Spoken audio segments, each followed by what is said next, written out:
Salut, chers panafricanistes, chers surfeurs, youtubeurs et puis combattants pour l'émergence africaine, c'est le Banane de Iggy. Alors je suis à vous aujourd'hui pour parler, n'est-ce pas, de cet artiste ou ce musicien qui est décédé, Avenir Ava, et un post que j'ai pu récupérer sur Facebook par One Love qui a fait cette publication. Le titre c'est Justice pour Avenir Ava. C'est écrit là, hashtag Justice pour Avenir Ava. Je ne sais pas si vous pouvez vous apercevoir là. Allez. Essayons un peu. Bon. Ceux qui ont pu voir, tant mieux. Ceux qui n'ont pas vu, c'est pas aussi grave. Donc c'est écrit là, Justice pour Avenir Ava. Et puis hashtag justice pour Avenir Ava. Chers collègues artistes, nous devons nous mobiliser pour savoir qui a tué notre collègue Avenir Ava. Et pour quelles raisons. Ne laissons pas ça passer, car demain, un autre parmi nous peut en être la prochaine victime. Il est important qu'une enquête soit ouverte et que tous les services compétents et les forces de renseignement soient mis en branle afin de trouver les auteurs de ce meurtre horrible. Nous, artistes, sommes le porte-flambeau des opprimés, la voix des sans-voix, des sujets d'apaisement en temps de crise, des porteurs de paix, d'amour, d'espoir, de bonheur, de justice, de joie, des modèles pour la société. L'artiste ne doit pas être une cible quelconque. L'artiste ne doit pas être victime. Mobilisons-nous, lèvons-nous. Justice. Signé One Love, président SAMUC, syndicat des artistes musiciens urbains camerounais. Alors voilà, c'est une publication qu'il faut quand même, ou alors un acte qu'il faut quand même encourager, ou qui mérite d'être apprécié. Pourquoi? Parce qu'il vient d'un artiste. Pourquoi? Parce qu'il a pris une position qui est celle du peuple, celle de la justice, celle de l'égalité, celle de l'état de droit, celle de la liberté et celle de la vie, donc de ceux qui combattent pour la vie, pour les droits de l'homme.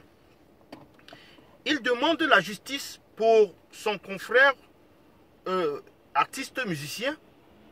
Voilà les actes qu'on attend de ces artistes, mais qui ne se limitent pas seulement aux artistes, qu'ils aient également sur des cas comme Koumateke, qu'ils aient sur les cas comme Ezeka, qu'ils aient sur les cas comme, n'est-ce pas, les partisans de la MIDA, qu'ils aient sur les cas comme les gens qui meurent sur les routes, des accidents, les femmes qui sont emprisonnées dans les hôpitaux parce qu'elles ne peuvent pas payer leur césarienne, les gens qui, n'est-ce pas, ont subit une injustice quelconque de ce système. C'est de cela qu'il est question. Mais paradoxalement, la publication que j'ai faite hier sur cette affaire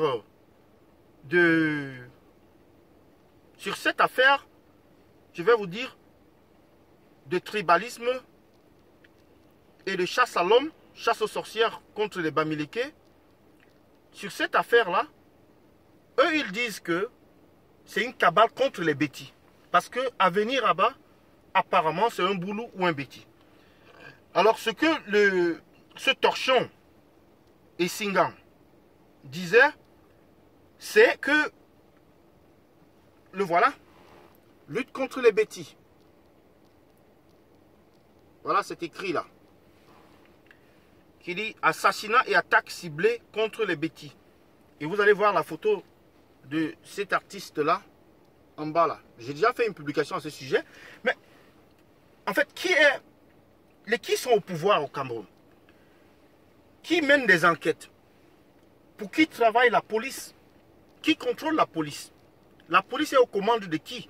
Elle n'est pas seulement aux commandes du RDPC lorsqu'il faut matraquer les marcheurs, ou bien les gens qui veulent protester, ou bien les gens qui veulent, n'est-ce pas, faire un sitting ou faire une revendication quelconque. Mais la police, dans son rôle, n'est-ce pas, régalien, c'est de protéger les citoyens, d'assurer la sécurité et de protéger les citoyens. Et entre autres, mener des enquêtes et faire dire, c'est-à-dire mener les enquêtes pour, n'est-ce pas, envoyer des situations au tribunal. Envoyer les dossiers au tribunal. C'est ça le rôle de la police. C'est ça le rôle, n'est-ce pas, des forces de maintien de l'ordre. De mener des enquêtes et d'ouvrir, n'est-ce pas, des poursuites contre des personnes qui ont commis des délits, qui ont commis des crimes. Et là, la police ne fait rien. Et on se souvient, c'est pareil. Pour Monseigneur Mbala, c'est pareil. Pour les autres, n'est-ce pas, n'est-ce pas, hommes de l'église, et puis qui ont été tués d'un jeune homme dont j'ai oublié le nom, qui est décédé à l'hôtel à Yaoundé, Montfébé, je ne sais pas. Il y a plein d'autres affaires comme ça, c'est-à-dire les incendies, par exemple, à Biopharma et à Congelcamp et comme ça. Mais c'est des choses qui méritent des enquêtes et dont on doit utiliser les résultats de l'enquête pour décider comment est-ce qu'on peut changer les choses pour le bien des Camerounais et des citoyens. Mais, hélas, dans ce pays, pour des raisons que vous connaissez déjà, pour les raisons qui sont celles du combat que nous menons, le chassement, ces gens sont incapables, ces gens sont nuls, médiocres, incompétents et parfois complices. Donc c'est peut-être la raison pour laquelle on ne peut pas avoir des enquêtes objectives sur des crimes comme celui-là à venir là-bas. Ce n'est pas quand même le professeur Kamto qui viendra faire l'enquête sur ce meurtre. Ce n'est pas quand même le SDF qui viendra faire l'enquête sur ce meurtre. Il faut bien, il y a des institutions dans ce pays, il y a une justice, il y a une police judiciaire qui doit mener une enquête. Mais on reste sceptique parce que les enquêtes précédentes n'ont jamais abouti à quoi que ce soit. On a eu des enquêtes par le passé qui n'ont rien produit comme résultat. Et donc, celle-ci ne surprendra personne pour ne pas produire des résultats.